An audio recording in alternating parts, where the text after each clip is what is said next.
Good morning student. संख्या ज्ञान channel पर आपका हार्दिक स्वागत है। आज हम गुणनफलों के बारे में पढ़ेंगे। संख्याओं के सामान्य गुणनफल एवं व्यंजकों के गुणनफल।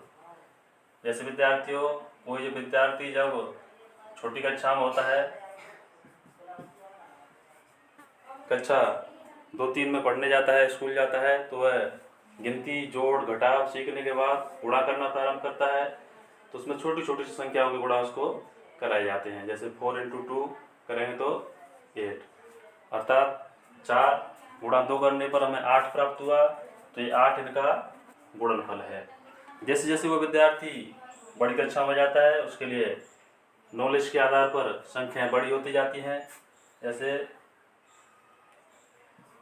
12 × 14 ये 2 संख्या का गुणनफल है। इसे हम आसानी से हल कर सकते हैं। आप कक्षा 4, 5, 6 के विद्यार्थी हैं तो बहुत आरामदायक तरीके से इसको हल कर सकते हैं। 14 दूनी 28 की 8, हासिल की 2, 14 × 14 2 16, 168 ये हमारा गुणनफल है। गुणनफल 2 संख्याओं में गुणा करने पर प्राप्त हुआ परिणाम गुणनफल है विद्यार्थियों।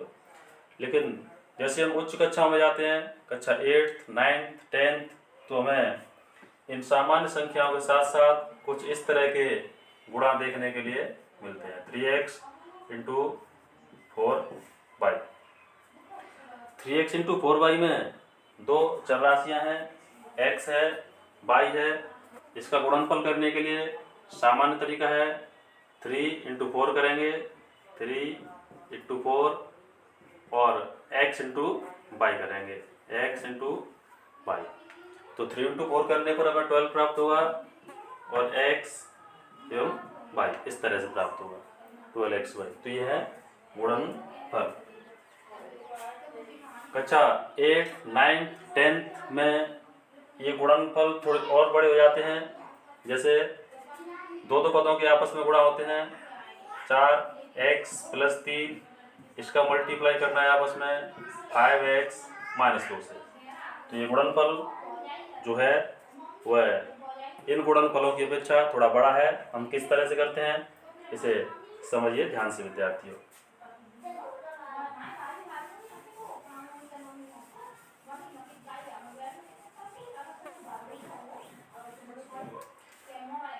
जिस प्रकार से गणित में बहुत सारे सूत्र होते हैं, फॉर्मूलाज होते हैं। जैसे त्रिभुज का क्षेत्रफल बराबर 1/2 आधार × ऊंचाई।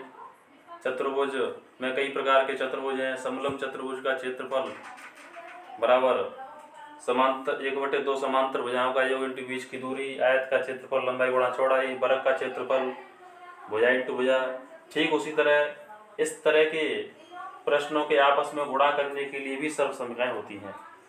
तो विद्यार्थियों, हम 2 तरह से हल कर सकते हैं, सर्वसमताओं के माध्यम से एवं सीधा इनका आपस में गुणा करके हम इन्हें आसानी से हल कर सकते हैं। चलिए स्टूडेंट, हम दोनों तरीकों से समझने का प्रयास करते हैं। पहले सर्वसमताएं जान लेते हैं। सर्वसमताएं, ये सर्वसमताएं कक्षा 8th, 9th, 10th, 11th, 12th के लिए बहुत महत्वपूर्ण है।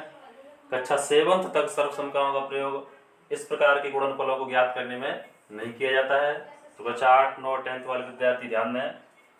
सर्वसमताएं सामान्य रूप से कक्षा 8th में 4 प्रकार की होती है। 4 प्रकार की सर्वसमताओं का उपयोग होता है। पहली होती है a + b का होल स्क्वायर। दूसरी सर्वसमता होती है a - b का होल स्क्वायर। तीसरी सर्वसमता होती है a + b, इधर a - b।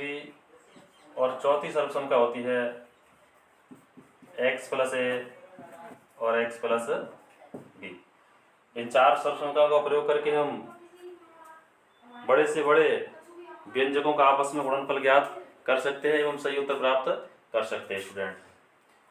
चलिए एक उदाहरण लेते हैं, उसे हम इन सर्वसमताओं के माध्यम से समझने का प्रयास करेंगे।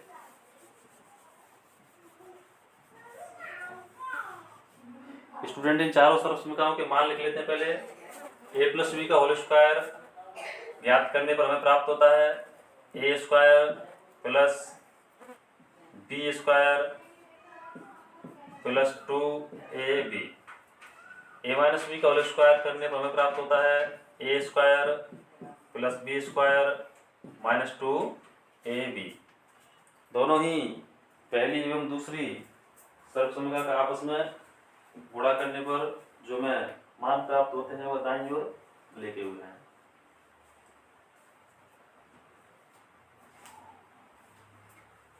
तीसरी सर्वसमता खोलने पर हमें प्राप्त होता है a square minus B square.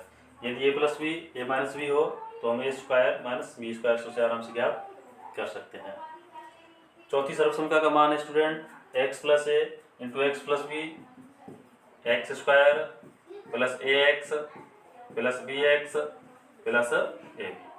तो विद्यार्थी ये चारों सर्वसमताएं आपको याद करनी है, क्योंकि सूत्र या सर्वसमताएं याद हैं तो हम उनका आसानी से प्रश्नों में प्रयोग कर सकते हैं एवं उन्हें हल कर सकते हैं। चारों का एक एक उदाहरण समझते हैं कि इनका कौन से गुणनफल में हम इन सर्वसमताओं का प्रयोग कर सकते हैं। तो पहला उदाहरण लेते हैं हम 4x प्लस 3 और 4x प्लस 3। ध्यान दें विद्यार्थी, हमारे दोनों कोष्टक पूरी तरह समान हैं और यदि किसी संख्या का गुणा उसी संख्या में हो, जैसे 2 इंटू 2 हो, तो इसको हम 2 पर घात 2 लिख सकते हैं। तो इसे हम लिखेंगे 4x प्लस 3 का होल स्क्वायर। सर्वसमताओं को देखने पर स्पष्ट हमें पता लग जाता है कि 4x प्लस 3 का होल स्क्वायर सर्वसमता नंबर ए से होगा, सर्वसमता ए से। तो आज हम इसी गुणनफल को करके देखेंगे दोनों विधियों से, सर्वसमता से एवं साधारण तरीके से। सर्वसमताओं से गुणनफल ज्ञात करना थोड़ा आसान होता है, काफी जल्दी हम परिणाम प्राप्त कर सकते हैं, एवं साधारण तरीके से गुणा करने पर हमें थोड़ी समय एवं श्रम लगता है, थोड़ी कठिनाई हो सकती है विद्यार्थियों। चारों सर्वसमताओं को आप अच्छी तरह याद करें और इनका प्रश्नों में प्रयोग करना सीखें।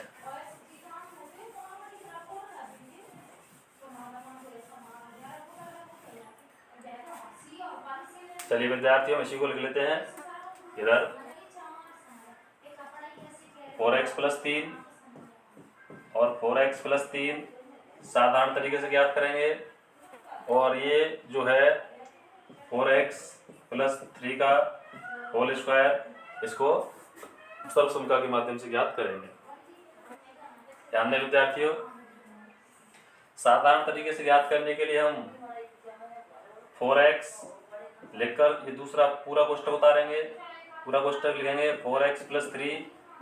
अब 4x के बाद प्लस 3 लिखने के बाद हम पुनः दूसरा कोष्टक पूरा उतारेंगे। 4x का मल्टीप्लाई 4x एवं 3 से करना है, तो 16x स्क्वायर, 4 का 4 में गुणा करने पर 16, और x इंटू एक्स करने पर x square plus 4 into 4x into 3 करेंगे, 4x इंटू 3 करने पर हमें प्राप्त होगा 12x।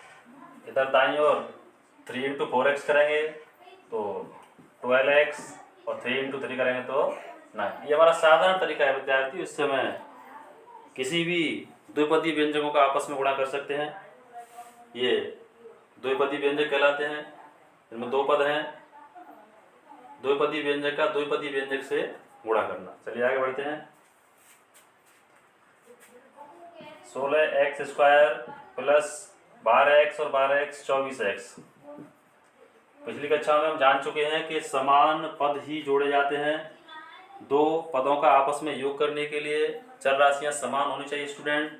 जैसे x को x में जोड़ सकते हैं और x स्क्वायर वाले पद को x स्क्वायर वाले पद में जोड़ सकते हैं। तो इधर 12x को 12x में जोड़ा हमने, 24x प्लस 9, ये अपना उत्तर है। चलिए विद्यार्थी, इसी को सर्वसमता के द्वारा करते हैं। तो सर्वसमता थी अपनी पहली, a प्लस बी का होल स्क्वायर बराबर a square plus B square plus 2ab। इधर a का मान अपना पहला पद होता है 4x और b का मान दूसरा पद होता है 3। इन a और b के मानों को हम सर्वसमता में रखते हैं। a स्क्वायर है तो 4x square plus b square है तो 3 स्क्वायर प्लस 2a भी है तो प्लस 2 इंटू 4x इंटू 3। ध्यान दें विद्यार्थियों, 4x पूरे पर स्क्वायर लगाना है तो कोष्टक लगाना अनिवार्य है। बिना कोष्टक के स्क्वायर हम लगाएंगे तो वो केवल x पर माना जाएगा। 4x होल स्क्वायर का मान 16x स्क्वायर, 4 इंटू 4 करने पर 16 और x का वैल्यू x स्क्वायर प्लस 3 गुणा 3 करने पर 9 प्लस 4 दूनी 8 और 8 24x। गणित में एक नियम है, अधिक घात वाली संख्या पहले लिखी जाती है, फिर कम घात वाली संख्या उसके बाद में लिखी जाती है और कम घात वाली संख्या या बिना घात वाली सामान्य संख्या सबसे पीछे लिखी जाती है। तो 16x स्क्वायर प्लस 24x को हम थोड़ा बाईं ओर लाएंगे, 24x प्लस 9। ये अपनी सर्वसमता के माध्यम से जो अपने द्विपदी व्यंजक का द्विपदी व्यंजक में गुणा करना था तो उसका आंसर प्राप्त हुआ। दोनों आंसर समान है, 16x square plus 24x plus 9 और इधर भी सेम होता है।